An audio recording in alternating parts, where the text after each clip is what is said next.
नमस्कार। आप देख रहे हैं एवेंस फॉर पब्लिशिंग पॉडकास्ट और आज मेरे साथ हैं कुमारी मिली शर्मिला जी। और आज के इस पॉडकास्ट में हम लोग उनकी बुक के बारे में, उनकी राइटिंग जर्नी के बारे में डिस्कशन करेंगे। साथ ही साथ यह भी देखेंगे कि मिली जी की जो बुक है, एक एहसास जो अल्फाज बना, और उनकी जो दूसरी किताब है रूह की सरगोशियां और इश्क का चांद, ये दोनों बुक लिखने के पीछे उनके क्या मन स्थिति थी, क्या एहसास थे, क्या जो उनके जो एहसास, भावनाएं, संवेदनाएं जो शब्दों के जरिए बुक के माध्यम से हमारे पास पहुंची हैं। तो इन ये पूरी राइटिंग जर्नी को आज हम लोग जानेंगे कुमारी मिली जी से। तो मेरा नाम है विकास सिंह और मैं आपका बहुत बहुत स्वागत करता हूँ। साथ ही साथ हमारे रीडर्स का भी स्वागत करता हूँ। कुमारी मिली जी, आज हमारे साथ आप हैं, आपने अपना कीमती वक्त दिया, इसके लिए बहुत बहुत मैं धन्यवाद करता हूँ।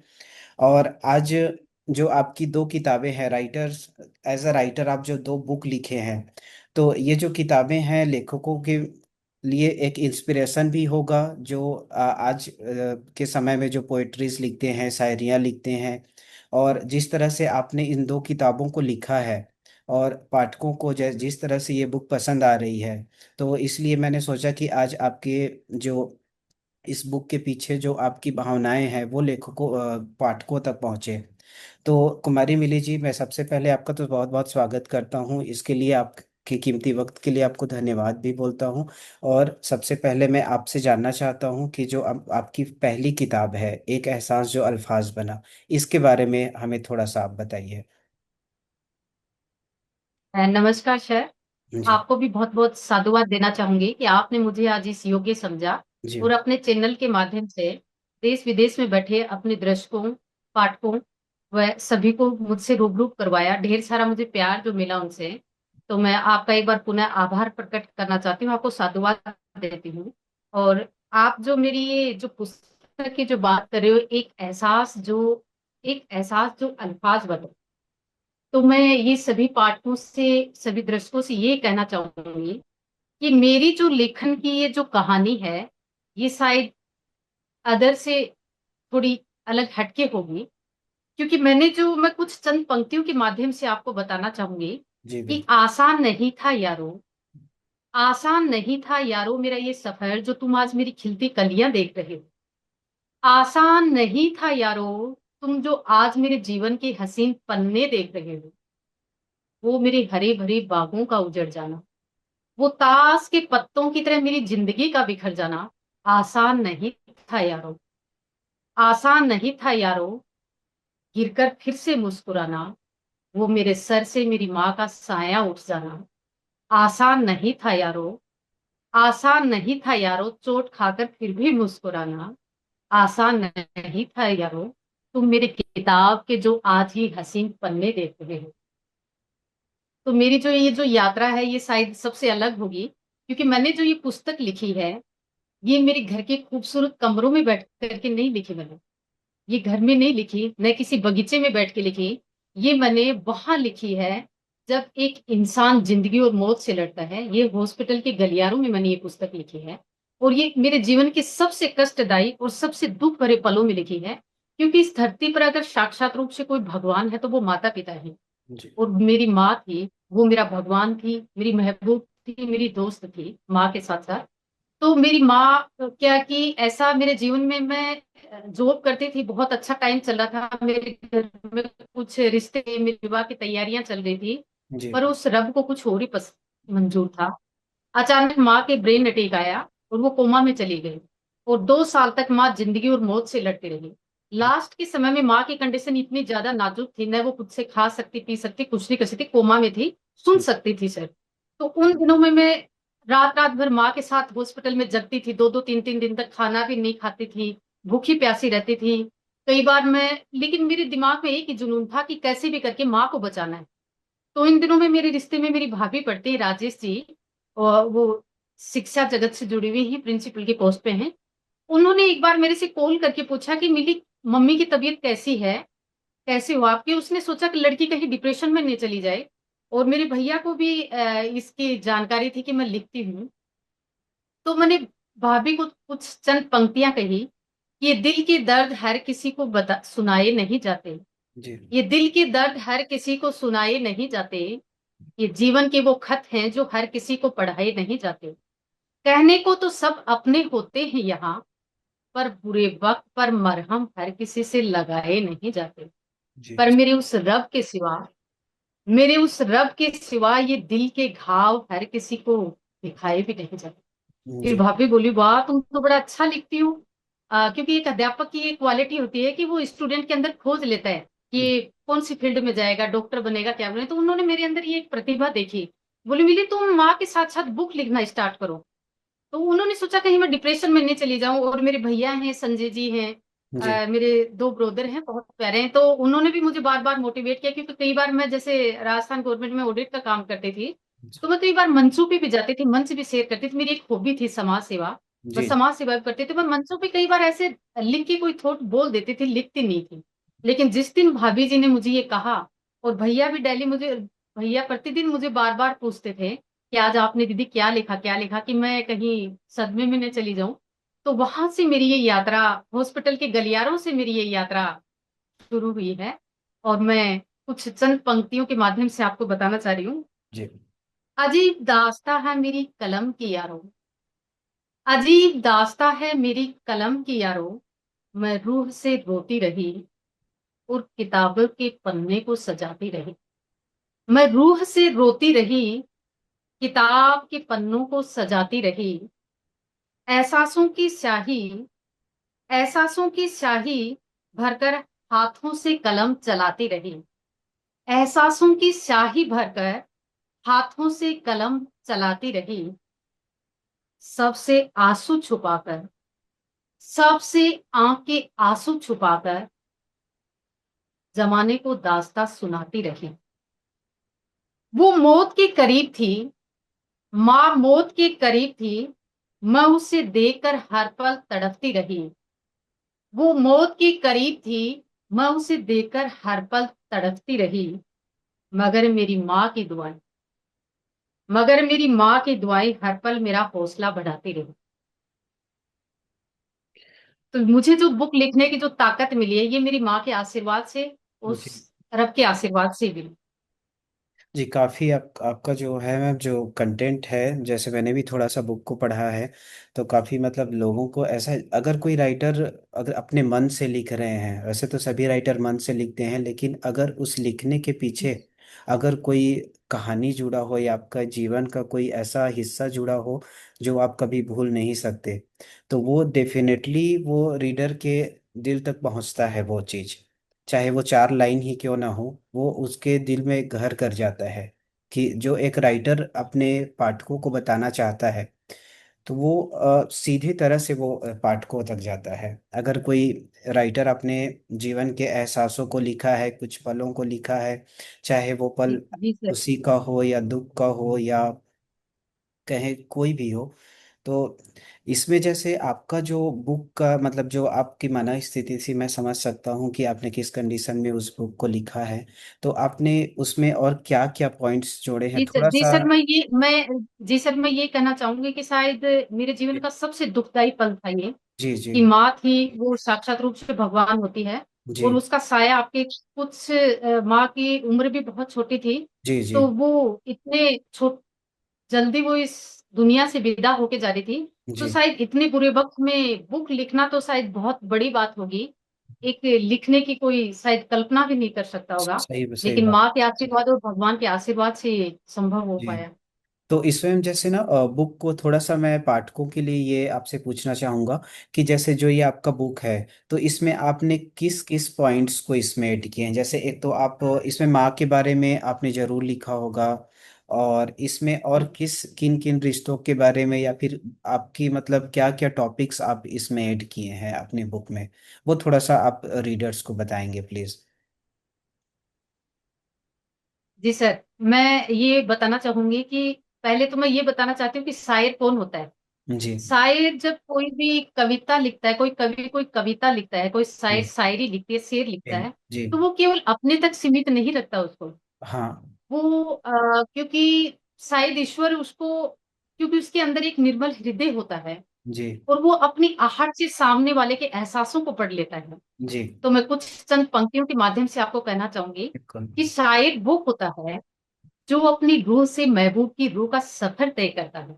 जी। शायर वो होता है जो अपनी रूह से महबूब की रूह का सफर तय करता है, पढ़ लेता है उसके इश्क की आहट को, फिर उन एहसासों को अल्फाजों में पिरोकर शायरी में व्यक्त करता है। तो जी। मैंने इस जो पुस्तक के अंदर जो लिखे हैं, इस पुस्तक को जब भी कोई पाठक इसको पढ़ेगा, अ, तो उसको ये महसूस होगा कि लेखिका ने इसके अंदर जो एहसास, जो जज्बात, जो भावनाएं जो लिखी हैं, वो शायद मेरे ही एहसास लिखे हैं, मेरी ही भावनाएं लिखी हैं। अपने कलम के माध्यम से अल्फाजों में जो पिरोए हैं, वो शायद मेरे ही एहसास पिरोए। हर पाठक को ये बुक पढ़ करके यही एहसास होगा। जी। और ये मैंने इसके अंदर प्रकृति के बारे में कई बार मैं ये नहीं कि जैसे मुझे लिखने, मैं लिखने लग गई तो ऐसे घर में जैसे भाभी थी वो कई बार ऐसे थोड़ा टेंशन में थी, बार बार चाय पी रही, मैंने कहा चाय क्यों पी रही हो बार बार ऐसे। जी। तो वो कहती कि नहीं ऐसे, फिर वो कहते कि मुझे चाय पी, मैंने कहा थका नहीं, तो मैं चाय पे ऐसे लिख दिया था, क्यों चाय चाय करती हो, जी। क्यों नशाए जाम चाय का करती हो, तुम मदहोश हो किसी के इश्क में, चाय को क्यों यूं ही बदनाम करती हो। तो सर ऐसे जब भी कोई होता था मैं इंटरेस्ट लेती थी, प्रकृति के ऊपर भी लिखती थी कई बार। जी। जैसे कोई छात्र हैं कॉलेज में पढ़ने वाले, तो उनको पता चलता है दीदी लिखती है, तो वो भी, तो मैं उन सबको ये बोलती हूँ, बोलती थी कई बार पुरुष वर्ग कोई शिकायत होती है अपनी पत्नियों से, अपनी साथी से, कि हम उसकी भावनाओं को समझ नहीं पाते हैं, हम ये हर इच्छा पूरी करते हैं फिर भी वो हमें बहुत परेशान करती है। मैंने कहा अच्छा, आपके एहसासों को मैं अल्फाजों में पिरोकर शायरी में व्यक्त कर सकती हूँ, जी। आप उसको भेज दीजिए, कह दीजिए। तो उन्होंने कहा कि कैसे। तब मैंने ये कुछ चंद पंक्तियां लिखी थी कि तुम जान जान कहती हो, फिर हमें इतना परेशान क्यों करती हो। तुम जान जान कहती हो, फिर हमें इतना परेशान क्यों करती हो। कभी मंगवाती हो हमसे चॉकलेट, कभी मेकअप का सामान बहुत मंगवाती हो, उठाता हूँ तेरे सारे नखरे, फिर भी रूठ कर हमें इतना परेशान क्यों करती हो। तो मैं ऐसे लिख के दे देती थी किसी के एहसास को, कि आप शब्दों के माध्यम से अपने एहसासों को सफर कराइए, अपने महबूब तक पहुंचाइए। तो जी। इस पुस्तक को, मेरी लेखनी को केवल मेरे तक ही नहीं सीमित रखा। इस जी। जी। पुस्तक को पढ़ने के बाद हर पाठक को यही महसूस होगा जी। कि जी। लेखिका ने शायद मेरी भावनाएं, मेरे जज्बात, मेरे एहसास हैं, वो अपने कलम के माध्यम से अल्फाजों में पिरोए हैं जी। जी। जी। और इस पुस्तक के जी। माध्यम से हम तक पहुंचाया है। तो मतलब आप इस लेखकों पुस्तक को का अवश्य पढ़ें। लेखकों का एक रहता है, हम जैसे बुक लिखे हैं ना, तो वो उसको ना ऐसा सोचते हैं कि कितने जल्दी मैं इसको अपने पाठकों तक पहुंचाऊं। वो उस बुक को ना पहुंचा के वो ये सोचते हैं कि मेरी बात उन तक पहुंचते, जो मैं सोच रहा हूँ वही वो सोचे। तो ये लेखक का सबसे बेस्ट वो होता है, एक एक्सपीरियंस कहें, एक अनुभव कहें, या फिर कहें कि वो जो सोच रखते हैं, वो सोचते हैं कि मेरे रीडर्स भी वही सोचें, या जो मैं समझ रहा हूँ, जो मैं जान रहा हूँ, वो लोग जाने। तो ये मतलब ये कॉपी पेस्ट की तरह काम करता है कि जो मैं सोच रहा हूँ कब मेरे रीडर ये जान जाए। तो ये एक ये भी होता है कि कंट्रोल नहीं होता है, ऐसा कह सकते हैं कि कब, जैसे जैसे मैंने भी अपनी कुछ बुक्स लिखी हैं, एक दो बुक मेरे भी है। तो ये रहता है कि जब भी मैं कोई बुक लिखते रहता हूँ तो ऐसा लगता है कि कितना जल्दी मैं इसको अपने रीडर्स तक पहुँचाऊँ, वो पढ़े और मुझे अपना फीडबैक दें कि वो क्या सोच रहे हैं। जो मैंने कंटेंट, मैं ये नहीं चाहता कि मेरी बुक हजारों सेल हो तो मुझे उतने उसमें रॉयल्टी मिले, कि मैं अर्निंग सोचूं। उसमें ही मेरा ये रहता है कि जो मैं बुक लिखा हूँ वो बुक रीडर तक पहुंचे, वो मुझे बताएं कि उसमें उनको क्या अच्छा लगा। जैसे कि आपका जो कंटेंट मैं पढ़ा, तो मुझे मतलब इतना पसंद आया, मतलब ये रहता है कि जैसे जो चीज़ मैंने शुरू में बोला कि अगर राइटर अपने कुछ स्पेशल मोमेंट बोले या फिर कोई मैम इसमें जैसे बुक के बारे में जैसे कौन सा जो आपको सबसे ज़्यादा अच्छा लगता हो, वो आप चार लाइन उनका बताना चाहें तो। सर, ये बुक, इस बुक का हर पन्ना, जी। हर लाइन जी। और हर शब्द मेरी रूह के करीब है। जी। जी। इसकी प्रत्येक चीज मुझे अच्छी लगती है और ये प्रत्येक चीज मैंने माँ के एहसास के साथ लिखा है। जी। और ये जी। मेरी नहीं, ये माँ का आशीर्वाद है। जी। जी। मैंने स्टार्टिंग में वो एक शायरी में बताया था कि माँ की दुआएं मुझे हौसला देती रही और हाँ। उन्होंने मेरे हाथ में एक कलम थमाई थी, उनके आशीर्वाद से मैं लिख पाई हूँ। जी। तो इसके बस मैं इतना सा लिख पाऊंगी कि अदर जो राइटर हैं उनसे शायद मुझे थोड़ा अलग इसलिए करती होगी कि हाँ। महबूब शब्द शायद पहली बार मैंने ही माँ के लिए जी। यूज में लिया होगा। क्योंकि महबूब एक अरबी शब्द है, ये अपने जो सबसे क्लोज होता है, सबसे जिसे आप बहुत मोहब्बत करते हैं, डूब जी। के जी। जी। चाहते हैं, उसके लिए यूज में लेते हैं। जी। तो मैंने लिखा, तो मैंने ये लिखा कि लिखते वो भी रूह कलम से है, हाँ। लिखते हम भी रूह कलम से हैं, जी। लिखते वो भी रूह कलम से हैं, जी। लिखते हम भी रूह कलम से हैं। जी। बस सिर्फ फर्क इतना सा है उनकी और मेरी मोहब्बत में। हाँ। बस फर्क इतना सा है उनकी और मेरी मोहब्बत में। उनकी महबूब कोई दिलबर जानी है, और मेरी महबूब मुझे जन्म देने वाली। जी। बहुत तो अच्छा। थोड़ा सा ये करती होंगी। और कुछ मैंने माँ के लिए ये लिखा था। जी। सबने ढूंढे होंगे अपने महबूब यहाँ, किसी ने तन से इश्क किया, किसी ने मन से इश्क किया, किसी ने तन से इश्क किया, किसी ने मन से इश्क किया, किसी ने रस्मों रिवाज और त्योहारों से इश्क किया। सबने ढूंढे होंगे अपने महबूब या महलों और गलियारों में, सबने ढूंढे होंगे अपने महबूब यहाँ महलों और गलियारों में, पर मैंने तो मुकम्मल इश्क अपनी माँ से किया। बहुत तो अच्छा। इसकी जो प्रत्येक और विशेष अगर माँ के लिए मैं कहना चाहूंगी, तो मैं जब जब जन्म लूं माँ, ये गांव दी मिट्टी यही देश मिले, मैं जब जब जन्म लूं माँ, तेरी ही हर बार मुझ तू ही मुझे हर बार माँ मिले। ये मैंने इसके अंदर एक कविता लिखी है। यही जी। मुझे सर जमीरे, तेरी ये मिल्ली यहाँ रहे न रहे, तेरे भाग माई सदा हरे भरे रहे। वो जी। मैंने इसमें लिखा है वो। एक तो राइटर विशेष से मैम वैसे जैसे। हर जो पूरी वैसे पूरी जो जी। पुस्तक है वो माँ को मैं समर्पित करती हूँ, मेरी जो भी लेखनी है वो। जी। लेकिन किसी एक चीज के लिए कहेंगे तो हर बार माँ मुझे तेरी गोद मिले, तेरा ही प्यार मिले, ये गाँव दी मिट्टी और यही मुझे देश मिले। जी। बहुत अच्छा मैम, इसमें जैसे राइटर से अगर सुनेंगे उनकी रचनाओं तो वो फीलिंग अलग ही होता है। जैसे मैं जैसे सुन रहा हूँ अभी आपका, तो अगर मैं बुक को पढ़ता तो बुक को पढ़ने में डेफिनेटली वो अपना वो फीलिंग अलग रहता है, लेकिन राइटर अगर उसको बता रहे हैं तो उसका फिर वो दो गुना उसका बढ़ जाता है। जी जी सर। जी, कुछ और होंगे मैम, एक दो कविताएं और आप सुनाना चाहेंगे? सर पुस्तक के अंदर अलग है कि खो जी। गया है चांद मेरा, कोई मुझे मेरे चांद से मिला दो। जी। अ, एक मैंने ये लिखी थी, अगर करती है सच्ची मोहब्बत तो कहती क्यों नहीं, हाँ। अगर करती है सच्ची मोहब्बत तो कहती क्यों नहीं है। जी। ये मैंने माँ पे लिखी थी, वो जब जीवन के अंतिम समय में वो शायद ये सोचती थी मेरे बारे में कि मैं अगर चली जाऊंगी तो क्या होगा ऐसे। तो वो कई बार मुझे ऐसे कहते कि मैं तुमसे प्यार नहीं करती, मैं तुमसे नाराज हूँ, मैं रूठ गई, वैसे देखते नहीं ऐसे। वो ऐसे सोचती थी कि शायद उनको एहसास होने लग गया था कि मैं इस संसार से जाऊंगी और ये मेरे पे मोह नहीं रखे, मेरे से दूर चली जाए ऐसे। तब मैंने उनको कहा था कि तुम झूठ बोलती हो, तुम करती तो हो मोहब्बत पर कहती क्यों नहीं हो।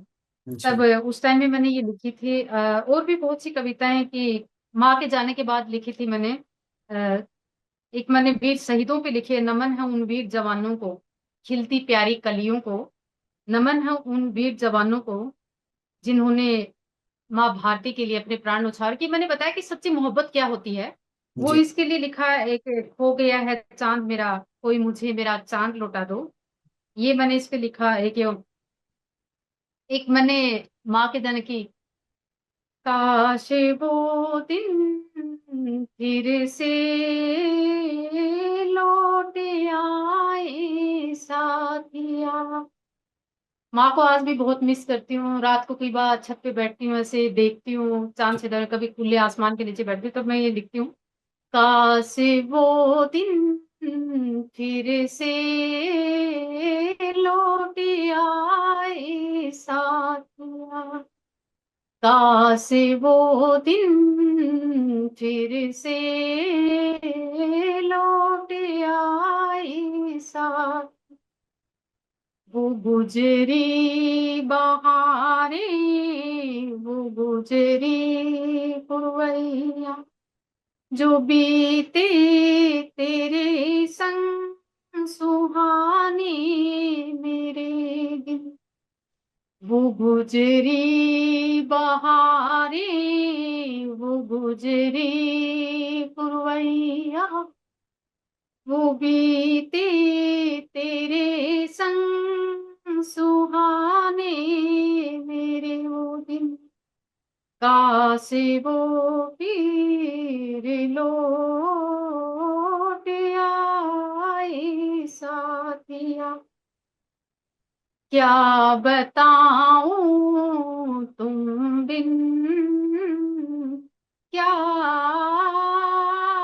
हाल है मेरा, क्या बताऊं तुमको, क्या हाल है मेरा। तुम बिन कैसी कटी मेरी जिंदगी, तुम बिन तड़प कैसे गुजरी ये रातें। जैसे जल बिन तड़पता है सागर, कुछ ऐसी ही तुम बिन ये हाल है मेरा। काश, काश, क्या बताऊं तुम बिन कैसे कटी जिंदगी। काश वो आंचल की छाया, वो मधुर सी तेरी बातें, तेरे संग कटी जो मेरी हसीन रातें। काश वो दिन फिर से लौट आए, वो हसीन रातें। क्या बताऊं साथिया, काश से ऐसे करके बहुत है कि जी महबूब मेरे आ तुझे मैं बाहों में भर लूं। ये अभी मैं देखती हूँ कौन से पृष्ठ के ऊपर है ये। जी अ, आज तुझे मैं बाहों में भर लूं। ये अभी बताती हूँ, तो सुनाती हूँ सर आपको।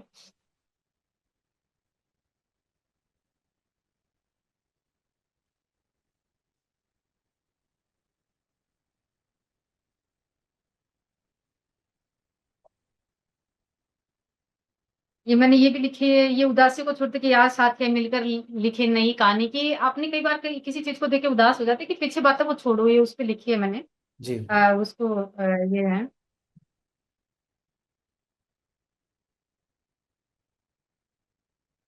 अभी देखते हो सर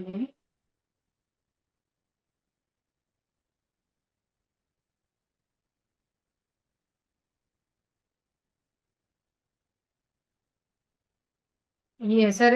ये मैंने उन दिनों में लिखी थी जब माँ कई बार रोने लग जाती आंखों में, कि उनको शायद एहसास हो गया था कि मैं जाऊंगी इस संसार से विदा होके।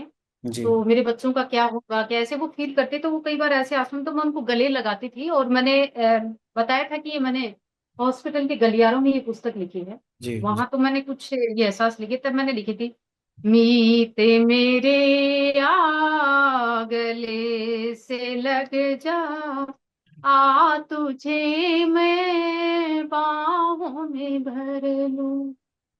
मीत मेरे आ गले से लग जा, आ तुझे मैं बाहों में भर लूं। दर्द तेरे मैं सारे चुरा लूं, आ तेरे दामन को खुशियों से भर दूं। रोग तेरे का मैं मरहम बन जाऊं, आ तेरे आंचल में खुशियां भर दूं। मीत मेरे आ गले से लग जा, आ तुझे मैं बाहों में भर लूं। मैं ऐसे सोचती कि काश वो नसीब लिखने की जो ताकत मेरे पास होती, मेरे हिस्से में होती, जी तो मैं मेरी माँ का नसीब खुद लिखती, कि उसकी बीमारी की मैं दवा बन जाती। मीत मेरे आ गले लग जा, तुझे मैं बाहों में भर लूं। दर्द तेरे मैं सारे चुरा लूं, आ तेरे दामन को खुशियों से भर दूं। आंखों से तेरे मैं अश्क चुरा लूं, क्योंकि माँ के, वो बोल नहीं पाती थी, लेकिन उसके एहसास थे, वो उसको दुख था, वो रोती थी, ऐसे आंसू आते रहते थे, वो कोमा में थी तब। तो आंखों से तेरे मैं अश्क चुरा लूं, होठों पे तेरे मैं मुस्कान लिख दूं। चांद सितारों से दामन भर दूं, आ तेरे वजूद को मैं सूरज से रोशन कर दूं। मीत मेरे आ गले से लग जा, आ तुझे मैं बाहों में भर लूं। हाथों की रेखाओं में खुशियों के रंग भर दूं। कई बार अपने भारतीय संस्कृति बोलते हैं कि आपकी हाथ की जो रेखाएं वो आपका भविष्य बताती हैं, आपका भाग्य बताती हैं। हाँ तो मैंने ये लिखा था कि हाथों की रेखाओं में खुशियों के रंग भर दूं, आ तेरी भाग्य को मैं अपनी कलम से लिख दूं। कि काश मेरे पास ऐसा होता कि मैं तेरी जो किस्मत है वो मेरी कलम से लिख दूं, तेरे मैं सारे, ये मेरी भावनाएं, ये जज्बात थे माँ के प्रति। जी तो जी मैंने उनको इसके अंदर पिरोया था सर। जी जी। इसमें मुझे आगे थोड़ा सा ये पूछना था, जैसे कि आपका जो जी स्टडी सर। था, पॉलिटिकल में था, साइंस में था, तो आपका जी राइटिंग सर। की तरफ झुकाव मतलब ये इसी मोमेंट से हुआ कि, या फिर बचपन से ही मतलब आपको शौक था कुछ जैसे लिखने का या फिर शब्दों को जोड़ने का, इस टाइप का? जी सर। पर- जी सर। हाँ। जो संगीत है वो मुझे माँ से विरासत में मिली है। जी जी मेरी माँ जैसे लोकल अपने गीत होते हैं वो गाती थी ऐसे, और मुझे जी शौक था। जी बुक जी। नहीं लिखती थी, हालांकि मैंने पहले भी बताया कि मैं कई बार मंचों पे जाती थी। हाँ तो मैं वहां पे कुछ, मुझे कोई बात कहनी होती थी तो मैं चंद पंक्तियों के माध्यम से भी वहां जी पे जी बोल के आती थी। एक जी बार जैसे मेरे हॉस्पिटल में सॉरी, एक बार हॉस्पिटल में कोई ऐसे मिले थे, उदास हो गए थे। जी। हालांकि कई बार अपने ऑफिस में भी ऐसा हो जाता है, किसी का तबादला हो जाता है, कोई चीज से दुखी होता है। तो मैं कई बार कोट्स लिख के दे देती थी पहले से। मैंने एक बार ये लिखा था कि हाँ पतझड़ तो पेड़ों पे भी आता है, हाँ हाँ। पतझड़ तो पेड़ों पे भी आता है, पर वो कभी उदास नहीं होते। उन्हें जी पता है एक दिन फिर से सावन आएगा, फिर से हम झूम झूम के गाएंगे। जी तो मैंने इसमें बहुत से कोट्स भी डाले हैं इसके अंदर, जी हर पाठक के लिए, जो उसको एक सकारात्मक ऊर्जा देगी, पॉजिटिव देगी। सबसे पहले तो यही देगी कि वो जो मेरे जीवन का सबसे दुखदाई जो पल था, हाँ। वहां मैंने आंसू को छुपा करके और उन एहसासों को मैंने अल्फाजों में पिरोया। जी उस मेरी जो जो शक्ति थी कि मैंने डिप्रेशन से कि मैं न चली जाऊं। तो सबसे पहले तो ये पॉजिटिविटी मिलेगी कि आप, जब आप दुखी हो तो आपके अंदर क्या हॉबी है, क्या आपकी है, आप उस साइड अपने को डाइवर्ट कर लीजिए, जी अपने जी काम के साथ साथ में। जी जी दूसरा, मैंने इसमें बहुत सी कोट्स भी डाली हैं सर। जी जी जी। तो मैं जब लिखती हूँ तो ये मेरे तक सीमित नहीं रखती, हाँ क्योंकि शायद मेरा ये मानना है, भगवान जब इस संसार में सबसे बड़े कवि है, वो भगवान है।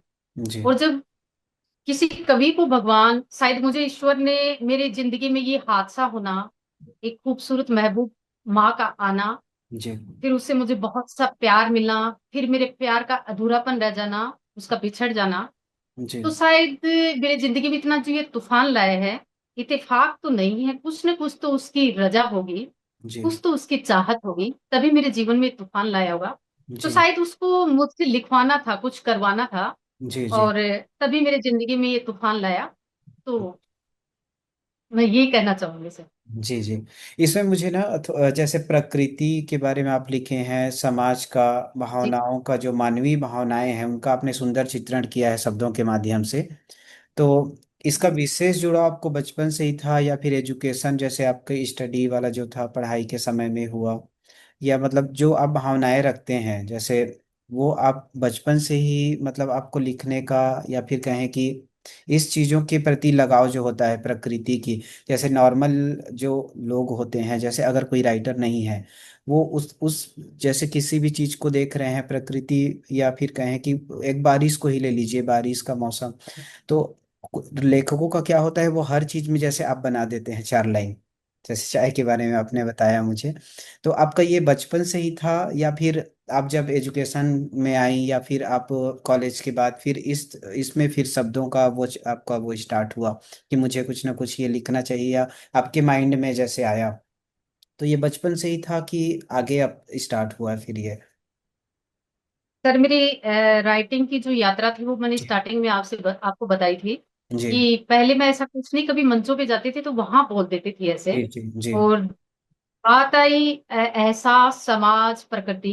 तो जी मनुष्य है वो एक सामाजिक प्राणी है, जी जी और हम जन्म लेते हैं तो सबसे पहले एहसास ही तो प्रकट करते हैं अपने जी रो के, कि मुझे भूख लगी है। एक जी बच्चा जब रोता है तो माँ को एहसास कराता है, कि वो एहसास ही तो उसका कि मैं भूखा हूँ, मुझे दूध पिलाओ, हाँ उसके रोने का यही है कि मुझे कोई तकलीफ है।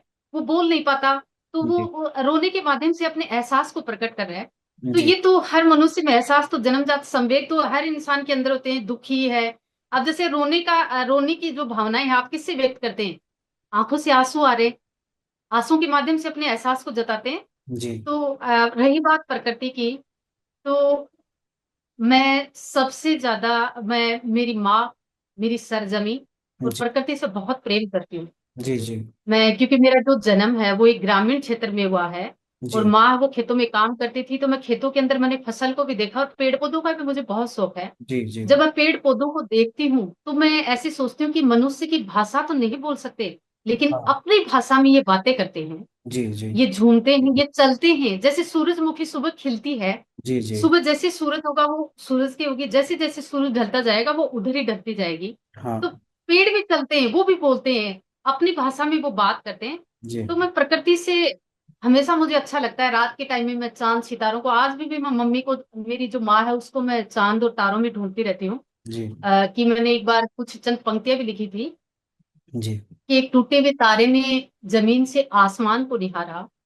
रूह से उस माँ को पुकारा, तब चंदा से एक आवाज आई, तू क्यों इतना रोया, देख तेरे में मैं भी तो हूँ तेरी परछाई।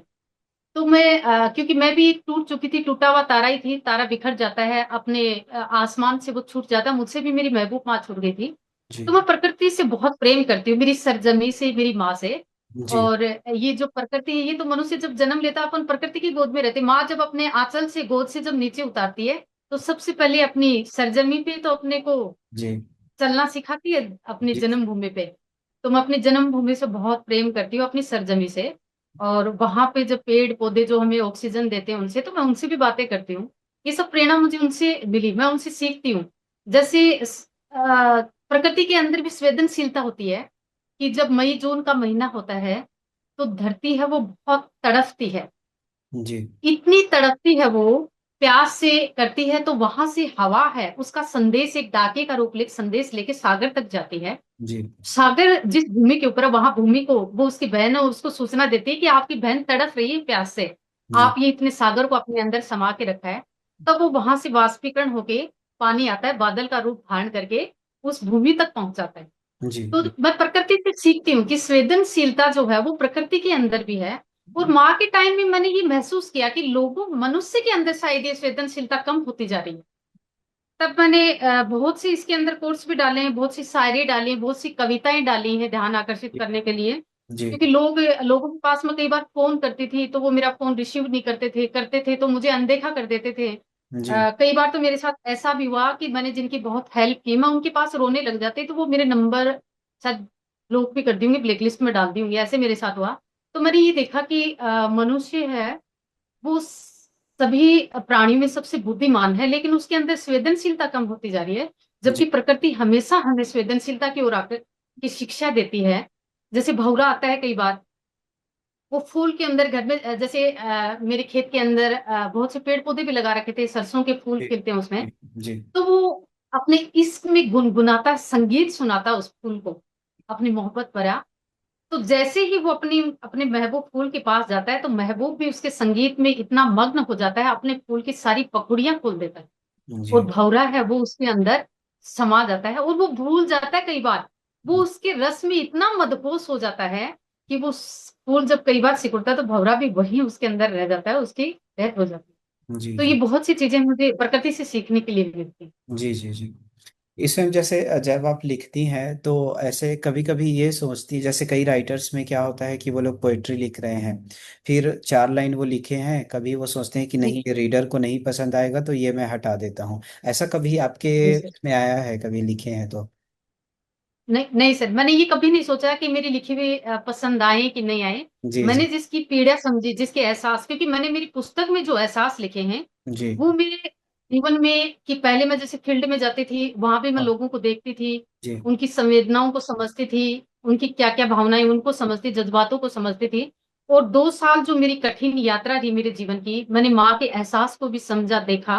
मैंने कुछ पंक्तियां इसमें लिखी हैं, मैंने एक कविता लिखी थी जी। कि माँ जब लास्ट के दिनों में बोल नहीं पाती थी, हम्म। तो उनके आंखों से आंसू निकलते रहते थे। वो जी मुझे शायद कुछ कहना चाहती थी लेकिन कह नहीं पाती थी, उनकी आंखों से आंसू। तब मैंने उनको ये लिखी थी कि एक कविता लिखी थी कि अ, महबूब मेरे आ तुझे मैं बाहों में भर लूं, आ तुझे मैं आंचल में छुपा लूं, तेरे मैं सारे दर्द छुपा लूं। ऐसे करके मेरी ये जो सेकंड जो मेरी बुक है, रूह की सरगोशियां इसका चांद, इसके अंदर मैंने जो लिखे वो माँ के लिए मैंने लिखे हैं। जी जी वो कविताएं लिखी हैं। तो मैंने जो मेरे जीवन में जो ये एहसास जो लिखे वो सत्य घटनाओं पे आधारित लिखे हैं। ऐसा मैंने कभी नहीं सोचा सर कि ये पसंद आएंगे कि नहीं आएंगे किसी को। हाँ हाँ। मेन वही रहता है मैम, राइटर्स में क्योंकि ना कई क्या कई होता है। बार कई बार अपने को ऐसा भी लिखना होता है, जी। जैसे समाज को कोई संदेश देना होता है। जी। जैसे किसी को, अगर मनुष्य के लिए, जैसे किसी किसी अपने को कोई पसंद आ गया, जैसे किसी पुरुष को महिला पसंद आ गई, अपने को कोई फूल पसंद आ गया, गुलाब का फूल हो गया, जी। तो संदेश देने के लिए भी कई बार अपने उसको लिखते हैं कि तुम्हें शौक है हमें पाने का, तुम्हें शौक है हमें पाने का, तो बेफिक्री से अपने पास रखिए। तुम्हें शौक है हमें पाने का, तो बेफिक्री से अपने पास रखिए। भला जिस्म हमारा हमारे पास रहने दीजिए, भला जिस्म हमारा हमारे पास रहने दीजिए, बाकी सब अपने पास रखिए। कि जी। उस फूल को आप छुइए मत, उसकी खुशबू को लीजिए, उसकी सुंदरता को निहारिए, उसका सब कुछ किए, लेकिन उसके जिस्म को मत छुइए। तो बहुत सी ऐसी हैं जो शिक्षा के लिए भी लिखनी पड़ती हैं, वो हर जी। किसी को शायद न पसंद आए। तो मैंने ये कभी नहीं सोचा कि जी। कोई इसको पसंद करेगा तो मैं नहीं लिखूंगी, ऐसा मैंने कभी नहीं सोचा। जी। जी। जी। जी। समाज के लिए में मतलब आप तो मतलब समाज सेवी भी हैं, और जो आप कंटेंट्स के माध्यम से, अपनी रचनाओं के माध्यम से जो समाज को संदेश दे रहे हैं, वो काफ़ी काफ़ी अच्छा है। लोग पसंद भी कर रहे हैं, इसके लिए हमें भी एज अ पब्लिशर बहुत अच्छा लग रहा है जो आपकी बुक हमारे रीडर्स को पसंद आ रही है। तो इसमें जी सर। थोड़ा सा मुझे और जानना था कि जी जैसे सर। आपको कोई फिक्स राइटिंग रूटीन रहता है? जैसे आपने हॉस्पिटल वाला मुझे बताया कि उस समय का जो कंडीशन था वो काफ़ी पेनफुल था आपके लिए। और जैसे अब जैसे आपके पास जो आपकी आने वाली जो रचनाएं हैं, तो जैसे एज अ राइटर आप कंटिन्यू अभी बुक लिख रहे हैं, क्योंकि शब्दों का क्या है कि वो आते ही रहेगा अब हमेशा, क्योंकि एज अ राइटर जैसे आप प्रकृति को देख रहे हैं, तो एक लेखक होता है कि वो हर चीज में आवाज ढूंढ लेता है, चाहे वो पेड़ हो, बारिश हो, फूल हो, पत्ती हो, या फिर कोई जीव नहीं ना क्यों ना हो। तो इसके लिए आप कोई रूटीन कोई रहता है आपका कि मुझे 4 दिन में, 5 दिन में एक दो पोएट्री लिख लेना है, या फिर ऐसा कुछ फिक्स रूटीन आपका राइटिंग का? नहीं सर, ऐसा कुछ नहीं है मेरे साथ में। मैं मेरे जी। निजी अनुभव बता रही हूँ कि जी। मेरे साथ ऐसा नहीं है। जी। कि एहसास है वो कभी भी आ सकते हैं, किसी सफर में आ सकते हैं, मैं सोने जी। जा रही हूँ तभी आ सकते हैं। जी। मैंने जी। किसी को रोते हुए देखा। जैसे मैं राजस्थान में जिस जिले से बिलोंग करती हूँ, जी। वो जी। शहीदों का जिला है। जी। वहां से बहुत से शहीद हैं। तो मैंने शहीदों के ऊपर भी मेरी रूह की सरगोशियां, इसका चांद है, इस पुस्तक के जी। अंदर कविताएं लिखी हैं। जी। कि एक जब फौजी होता है, जब वो सरहद पे जाता है, एक भारतीय नौजवान, तो वो जी। पीछे क्या क्या छोड़ता है, उसकी भावनाएं मैंने इसके अंदर लिखी इस पुस्तक में। जी। जी। कि मैं कुछ चंद पंक्तियों से आपको बताना चाहूंगी कि इसमें जो मेरी जो जो कविता है उससे क्या क्या है। तो ये एहसास, मैं जब कोई भी दृश्य देखती हूँ कोई ऐसे, तो मेरे साथ ऐसा नहीं है कि मुझे कोई टारगेट मेरा निर्धारित है। मैं हाँ। कभी भी लिख सकती हूँ। खाना खाते टाइम मेरे एहसास आ सकते हैं, मैं तब लिख सकती हूँ। किसी को रोता हुआ देखती हूँ, या जी। किसी को पीड़ा में देखती हूँ, या कभी कोई भी ऐसा कुछ हादसा देखती हूँ, ऐसा ऐसा जी। जी। कुछ नहीं है कि मुझे एक हाँ। पर्टिकुलर मेरे लिए कि मुझे सुबह ही लिखना, शाम को लिखना। एहसास हाँ। हाँ। जब भी आपके सामने एहसास है, आप उन कभी भी उनको लिख सकते जी। जी। तो इसमें जैसे आप सिर्फ जैसे कहानी की तरफ भी आप जा रहे हैं अगले आने वाले समय में, जैसे आप कोई बुक लिख रहे हैं, तो अभी जैसे आप पोएट्रीज लिखते हैं हिंदी में, तो आप कोई कहानी या हैं। नॉवेल की तरफ भी आप लिखना चाहेंगे आगे? आपकी रुचि है, आप रीडर को बताना चाहेंगे जी जैसे जी बिल्कुल सर, अगर के उस लिए? माँ का, रब का आशीर्वाद रहा, जी। तो जब तक सांसें चलती रहेंगी, जब तक जी। उसकी जी। दुआएं मुझे मिलती रहेंगी, जी। जी। और उस प्रभु का आशीर्वाद मुझे मिलता रहेगा, शायद मुझे ईश्वर ने इसी काम के लिए पृथ्वी पे भेजा होगा। जी। जी। जी। क्योंकि जब मनुष्य जन्म लेता है, तो हर मनुष्य के अंदर, इस संसार में सबसे बड़ा जो कवि है ना सर, वो भगवान होता है। जी। जी। जिसने इतनी बड़ी जो सृष्टि की रचना की है, जी। अनेक रंग इसके अंदर भरे हैं। जी। जी। तो जी। हर इंसान अपने आप में कवि है, किसान भी अपने आप में कवि है। वो हाँ। अपनी कल्पना करता है कि मैं खेत को किस हिसाब से जोतूं ताकि अच्छी फसल की पैदावार, एक अच्छी फसल का सर्जन करता है। एक जी। अध्यापक भी एक कवि होता है, वो अच्छे विद्यार्थी तैयार करता है।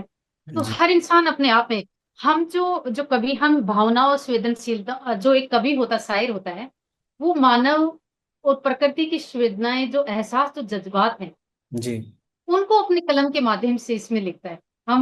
मैं उस श्रेणी की कवि में जो आपको बताना चाहूंगी, जी। तो कि मैंने एक बार ये परिभाषा भी दी थी कि जात ना पूछे कलम की, जी। लेखक की कोई जात नहीं होती। जात ना पूछे कलम की, लेखक की कोई जात नहीं होती। इसकी इसकी स्याही में सृष्टि की आहट और सभी रंग भरे होते हैं। जी। यूं ही शब्दों से कागज और कलम की दिल ही दिल से मुलाकात नहीं होती। सही बात है मैम जी। जी मैम, मुझे थोड़ा सा आगे जानना था कि जैसे कई राइटर्स होते हैं जिनको किसी एक कोई जी सर। विशेष लेखक पसंद होते हैं या फिर किसी को विशेष पुस्तक पसंद होता है। तो आपको ऐसा, आपके साथ ऐसा कुछ है कि आपको कोई लेखक पसंद है कि मुझे ये लेखक का ज़्यादा अच्छा लगता है, कि या मैं इस कवि की किताबें ज़्यादा पढ़ना पसंद करती हूँ। आपके पास ऐसा कोई फेवरेट्स हैं क्या? जी सर, नहीं। मैं अपने निजी विचार बताना चाहूंगी कि इस जी संसार में सबसे बड़ा कवि वो ईश्वर है, जी। जी जिसने इतनी खूबसूरत प्रकृति की जो रचना की है, खूबसूरत रंगों से इसको सजाया है। जी। और जितने भी जो महान कवि हैं, जी अपने जो पहले हैं जो भी वर्तमान में, वो सभी ईश्वर की महान विभूतियां हैं। जी। जी उनसे मैं अपनी कभी तुलना नहीं करूंगी, क्योंकि वो मेरे सभी आदरणीय हैं और सभी महान हैं। पर जी। मैं पर्टिकुलर किसी कवि को नहीं पढ़ती, हाँ क्योंकि मेरा ये मानना है, अगर मैं किसी कवि को पढ़ूंगी, किसी शायर को पढ़ूंगी, तो जी। मैं अपने निजी जो थॉट हैं, अपने जो एहसास हैं, उनको अल्फाजों में नहीं पिरो पाऊंगी। तो सही। मैं पर्टिकुलर किसी कवि को नहीं पढ़ती। जी और जी। वैसे भगवान ही मेरे सबसे बड़े कवि वही हैं, और वैसे हर इंसान प्रकृति के अंदर कवि है। जी। तो मैम इसमें आपको लगता है कि पोइट्री क्या होता है, एक इम्पैक्ट डालती है लोगों के ऊपर। तो आपको ऐसा लगता है कि जैसे आप जो बुक लिख रहे हैं इसमें लोगों के जीवन पे या उसकी सोच में कुछ फर्क पड़ेगा बुक को पढ़ने के बाद? ऐसा आप जी इस जी बारे में बिल्कुल आप सर। क्या सोचते हैं? जी सर, जैसे कविताएं, कहानियां जो ये होती है, ये हमारे समाज हाँ। का दर्पण होती है। जी जी। कि जैसे पहले देश जब आजादी पे चल रही, क्रांतियां हो रही थी आजादी के लिए, जी उस जी। टाइम में जो कविताएं लिखी जाती थी, वो ज्यादातर हाँ। देशभक्ति पे, इन पे लिखी जाती थी। जी जी। जन चेतना लाने के लिए, जन हाँ आंदोलनों के आंदोलन जो होते थे, उनमें भी कविताएं पढ़ी जाती थी। हाँ। हाँ। तो मेरा ये मानना है, जो कविताएं होती है वो समाज का दर्पण है। मैंने ज्यादातर जो कविताएं लिखी हैं वो समाज के मैंने लिखा है कि समाज में जो संवेदनशीलता है, जी रिश्तों पे लिखा है मैंने। जी। जी। और जैसे एक फौजी के क्या एहसास होते हैं, हाँ। अ, एक बेटी की माँ के प्रति क्या एहसास है, प्रकृति की क्या क्या पीड़ाएं होती है, प्रकृति का भी हमें मैंने प्रकृति पे भी लिखा है कि पेड़ों को जी मत काटिए, आप उससे जी। मोहब्बत कीजिए, हाँ उसमें भी भगवान बसता है। हाँ। हाँ। तो मैंने जो लिखा, तो कविताओं के माध्यम से बहुत अच्छा संदेश मिलता है, क्योंकि हमारे समाज का दर्पण होती हैं। जी जी। और कभी वो जितने भी जो सामाजिक जो मुद्दे हैं, अच्छे हैं, जो भी हैं, वो कविताओं के माध्यम से प्रयोग कर समाज के सामने ला। जी। जी इसमें कभी कभी क्या होता है, हम जैसे ना बुक जब छप के हमारे पास आती है तो राइटर्स का क्या जी सर। रहता है, अपनी बुक को 4 बार 5 बार जरूर पढ़ते हैं। तो आपके साथ ऐसा होता है क्या कि मतलब आप, आपके पास जब आपकी बुक आई है तो आप एक दिन पढ़े हैं पूरी बुक को, फिर पढ़ें, फिर 1 वीक के बाद या 4 दिन के बाद फिर पूरी बुक को पढ़ें? तो ऐसा आपके साथ होता है? आप रीडर्स के साथ अपना ये अनुभव शेयर करना चाहेंगी कि अपनी खुद की किताब को पढ़ने का एक्सपीरियंस क्या होता है? सर, ये पुस्तक तो मैंने मेरी मेरी रूह से निकली हुई आवाज है। ये जी मेरे एहसास है।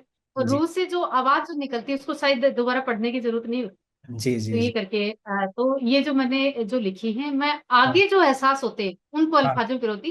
जी हाँ, किसी पाठक का या किसी दर्शक का या किसी मेरे भाई बहन जी। का ये जी आता, कमेंट आता है कि आपने इसमें ये गलतियां कि इसमें सुधार करना है। जी। उसके लिए मैं जरूर इसको पढ़ती हूँ कि मैंने जी जी। कहाँ इसमें गलती की जी है, कहाँ मुझे इसमें सुधार करना चाहिए, कहाँ है। मैं उनकी भावनाओं का सम्मान करती हूँ। और हाँ। वैसे तो देखे हैं ये, क्योंकि एहसास जो होते हैं वो हर कविता की आत्मा होते हैं सर। जी जी। और एहसास एहसासों को शब्द हैं, वो हाँ। उनको सफर कराने का एक माध्यम होता है। जी कि जैसे एहसास है, वो क्या होते हैं कि जब तक, जो मेरा ये मानना है कि अगर कविता होती है, वो कभी दिमाग से नहीं लिखे जाती। जी।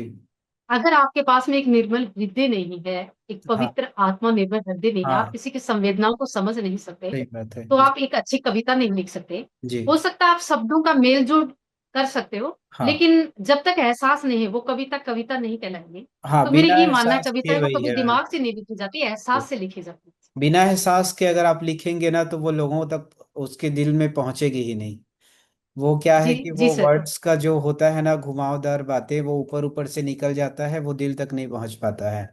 और इसमें जी एक वर्ड आपने टाइटल में डाला है, इश्क का चांद। तो ये थोड़ा सा रीडर को समझाएंगे क्या कि इसके पीछे का जो आपका टाइटल ये सेलेक्ट करने का जो कारण कि है। इस पे लिखा कि रूह की सरगोशियां, जी कि रूह के अंदर जो फुसफुसाहट है। जी क्योंकि मेरा जो जीवन में जो ये हादसा हुआ, जी जी इसी मैंने जिंदगी का सार समझा। उस टाइम में मैं इतनी दुखी थी, लोगों ने जी जो मेरे से मेरा सहयोग नहीं किया, तो उस टाइम जी मैं बहुत टूट चुकी थी, और मैंने उस परमात्मा को महसूस किया जी कि जी कोई तो दिव्य शक्ति है जो इस सृष्टि की जी रचना की है। जी तो रूह है जब, परमात्मा जब आत्मा है, तो इसमें जो लिखा है मैंने वो आत्मा का प्यार लिखा है।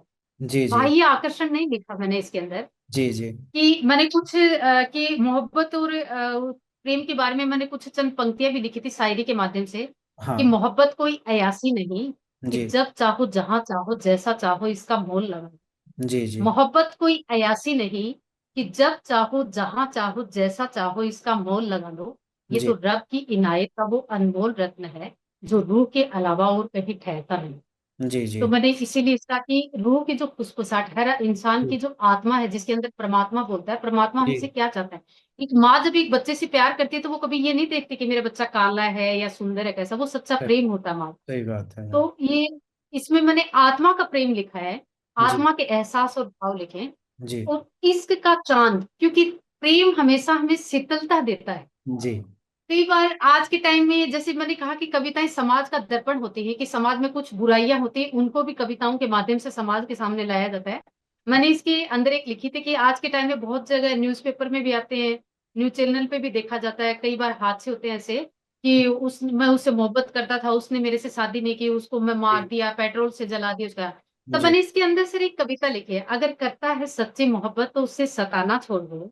जी जी अगर करता है उससे सच्ची मोहब्बत तो उसे सताना छोड़ दे। अब वो बन गई किसी दूसरे की बहू, अब तो उसका पीछा करना छोड़ दो। जी इसके अंदर मैंने वो कविता लिखी है सर। तो जी वो इसमें लिखा है कि प्रेम जो है, इश्क जो प्रेम, जो सच्चा जो प्रेम होगा वो आत्मा का होगा। और जी जैसे रात के टाइम में चांद की जो चांदनी हमें शीतलता देती है, जी इसी प्रकार प्रेम है वो हमें शीतलता देता है। वो हमसे हिंसा नहीं करवाता। हाँ हाँ, वही है, ऐसा। सही बात है कि अगर आप किसी से मोहब्बत करते हैं, इश्क करते हैं, तो आप उनसे जी सर। रिटर्न की उम्मीद मत करो कि आपको उनसे क्या चाहिए, आप उन्हें क्या दे सकते हैं, ये ज़्यादा इम्पोर्टेंट रखता है। कि आप उनसे उनका मोहब्बत, प्रेम या इश्क भी ना मांगो। ये सबसे ज़्यादा वो रहता है कि आप उन्हें क्या दे सकते हैं। ये सबसे ज़्यादा इम्पोर्टेंट होता है, जैसा आपने कहा। तो इसमें मुझे थोड़ा सा मैं आपका और समय लेना चाहूँगा अभी। तो जी इसमें सर। ना जैसे राइटर्स ब्लॉग जो होता है, जैसे आप कोई ब्लॉग ऐसा लिखते हैं क्या, कोई ऐसा रीडर्स के लिए, जैसे रीडर्स आपको कनेक्ट कर सके कोई सोशल मीडिया के थ्रू, आपके कंटेंट्स अगर पढ़ना चाहें। जनरली क्या होता है कि शब्दों का जो संग्रह होता है, कविताओं का जो संग्रह बुक के जरिए लोगों तक पहुंच रही है अभी पाठकों के बीच में। तो ऐसा कोई सोशल मीडिया माध्यम में भी आप कोई लिखते हैं, जैसे कोई प्लेटफॉर्म्स होते हैं जहाँ पे छोटे छोटे कोट्स लिखे जाते हैं, जी जी या जी जी जो जी सोशल नेटवर्किंग साइट्स हैं, तो इसमें भी आप जी एक्टिव रहते हैं, रीडर्स को बताना चाहेंगे ताकि वो आपसे कनेक्ट कर सकें। जी जी, बिल्कुल सर। कुमारी मिली के नाम से मेरे, मैं इंस्टाग्राम पे हूँ, जी और जी यूट्यूब पे भी मेरा चैनल है कुमारी जी मिली के नाम से ही। जी और फेसबुक पे भी है, और गूगल पे जी भी मैं अपने डालती रहती हूँ। और आपने ई पब्लिशिंग जो अपने ये जो प्रकाशक जो टीम है यहाँ, मैं इनको भी समय समय पर भेजती रहती हूँ, ये भी अपने जी चैनल पे जी डालते रहते हैं। जी जी जी तो पाठक वहां से जी। इसको पढ़ तो सकते हैं। आपसे बात जी करके सर। मैं बहुत अच्छा लगा। आपने बहुत सारी अपनी निजी जीवन की जो अपने एहसास है वो हमारे रीडर्स के बीच रखने आपने रखा। और डेफिनेटली हम लोग आपके नेक्स्ट बुक का भी इंतज़ार करेंगे, पाठकों को भी काफ़ी इंतज़ार रहेगा आपकी अगली बुक का। जनरली क्या होता है कि आप शब्दों को आप अपने एहसासों के ज़रिए बता रहे हैं, ये सबसे ज़्यादा इम्पोर्टेंट है और इसी चीज़ का लोग वेट करते हैं। बहुत सारी बेस्ट जी सेलर सर। बुक्स होती हैं, और अक्सर हम लोग देखते हैं कि बेस्ट सेलर बुक वही होती है जो पाठकों के दिल तक पहुंचे।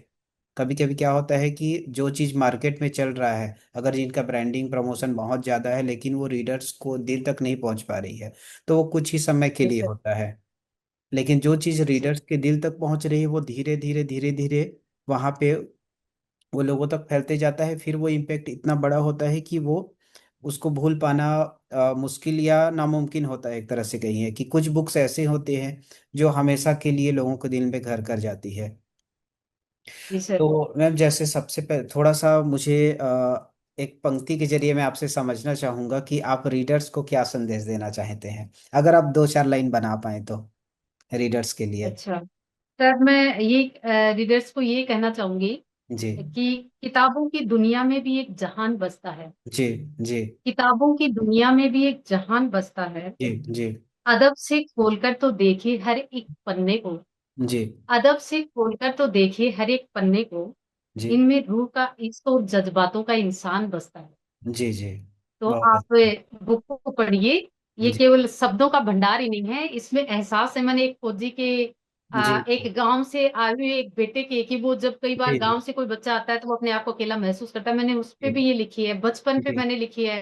मेरी महबूब माँ के, मैंने जो इसमें जो लिखी है कि जैसे मेरी माँ के लिए मैंने ये लिखा था कि मैं जब जब जन्म लूं, मुझे हाँ माँ हर बार तेरी ही गोद है, हर बार जी तेरे ही ये प्यार मिले। मैं जब भी जन्म, ये गाँव दी मिट्टी यही मुझे देश मिले। जी ये मैंने कविता लिखी है, देशभक्ति भी और माँ के लिए भी है।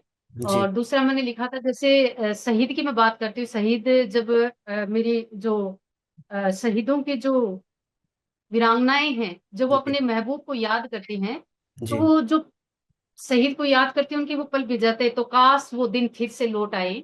जी अब वो तेरे साथ बीते जो हसीन पल हैं वो ऐसे। तो ये इसके अंदर जो मैंने जो भावनाएं जो एहसास लिखे हैं, वो जी मेरे नहीं, मेरे तक नहीं सीमित रखा, हर के हैं। तो आप इसके हर पन्ने को अदब से खोल के देखिए। जी इनमें भी इनमें रूह का इश्क और जज्बातों का इंसान बसता है। जी मैं रीडर्स को ये कहना चाहूंगी जी कि आप अवश्य पढ़ें। जी। और फैमिली में मैम आप किसी को थैंक्स कहना चाहेंगे, फैमिलीज में, रिलेटिव्स में, जिन्होंने आपको बुक लिखने के लिए मोटिवेट किया। जी, सबसे पहले तो मैं उस मेरे परम पिता परमात्मा, मेरे जी गुरुदेव भगवान के और माता पिता के चरणों में नमन जी करती हूँ, सादर प्रणाम करती हूँ उनको। जी जी कि अगर ईश्वर मुझे एक निर्मल हृदय नहीं देता, जी मनुष्य योनि में मुझे जन्म नहीं देता, और जी एक निर्मल हृदय नहीं देता, अगर मैं किसी के संवेदनाओं को नहीं समझ पाती, जी तो सबसे पहले तो मैं उस प्रभु को नमन करती हूँ। फिर माता पिता के चरणों में नमन करती हूँ कि मुझे इस पृथ्वी पे लाए, मुझे शिक्षा प्रदान की और इस योग्य मुझे बनाया। दूसरा, जो मेरी भाभी जी हैं, उनका भी मैं बहुत बहुत उनको साधुवाद देना चाहूंगी जी कि इतने दुख भरे समय में मुझे प्रेरित किया वह एक पुस्तक लिखने के लिए। और जो इस पुस्तक में दृश्य अदृश्य रूप से बहुत से लोगों का सहयोग रहा है, पब्लिशर टीम का भी रहा है। जो मेरी ये दोनों जो पुस्तकें हैं, जो जी ये मेरी जो पांडुलिपि है, इन जी पांडुलिपि को जो एक सुंदर पुस्तक का जो आकार दिया है, जी इनके जो पंख लगाए हैं, इसमें खूबसूरत जो रंग भरा है, वो जी पब्लिशर टीम का ही इसमें योगदान रहा है। तो जी मैं उनको भी बहुत बहुत साधुवाद देना चाहूंगी। और मेरे भाई, विशेषकर संजय जी, मेरी सिस्टर, जी उनका भी बहुत बहुत सहयोग रहा। वो हमेशा मोटिवेट करते रहते थे, मुझसे पूछते रहते आज आपने क्या लिखा, क्या है। जी कि उनको ऐसे लगता था कि मैं डिप्रेशन में नहीं चली जाऊं। जी तो जी दृश्य अदृश्य रूप से जितने भी महान शक्ति, ईश्वर, माता पिता, बहन भाइयों का, जिनका भी जो अ, योगदान रहा है, उनका मैं बहुत बहुत आभार प्रकट करती हूँ कि उन, और विशेषकर पाठकों का भी मैं बहुत बहुत आभार प्रकट करना चाहूंगी जी कि मेरी ये जो दुख भरे समय में मैंने जो ये मेरी कृति लिखी है, जी इसको आपने पढ़ा है और मुझे आगे लिखने के लिए मुझे प्रेरित किया है, मुझे आशीर्वाद दिया है। तो मैं उनका भी बहुत बहुत आभार प्रकट करना चाहूंगी। जी। हमारे ऑफिस में भी आपका ना जो बुक है ना, प्रिंटेड कॉपी का बुक सेल्फ में रखा हुआ है। तो हमारे ऑफिस के लोग भी मतलब कभी कभी जैसे उनको हिंदी पढ़ना है तो आपका बुक डेफिनेटली पढ़ते हैं। वो जस्ट सामने में ही हमारे ऑफिस के एक बुक सेल्फ लगा हुआ है बड़ा सा, तो वहाँ पे रहता सर, है। मैंने जब लिखना स्टार्ट किया, तो मेरे जी बहन भाइयों ने, मेरे अपनों ने, मेरे आसपास मेरी भी जो मेरे जी संगी जी साथी रिश्तेदार, उन्होंने जी। मुझे ऐसे कहा हाँ कि आप जब पुस्तक लिखो, कोई भी शायरी लिखो, कुछ जी कविताएं लिखो, तो जी आप एक सरल भाषा में लिखना, उलझे हुए शब्दों में मत लिखना।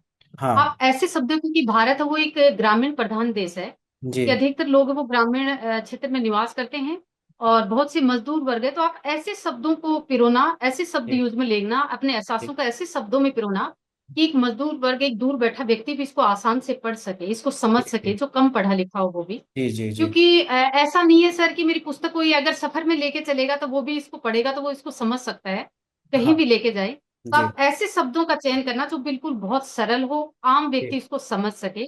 जी इसलिए मैंने आम भाषा का इसमें उपयोग किया, उलझे हुए शब्दों को नहीं, क्योंकि हर व्यक्ति के पास डिक्शनरी नहीं हो सकती जी हर समय।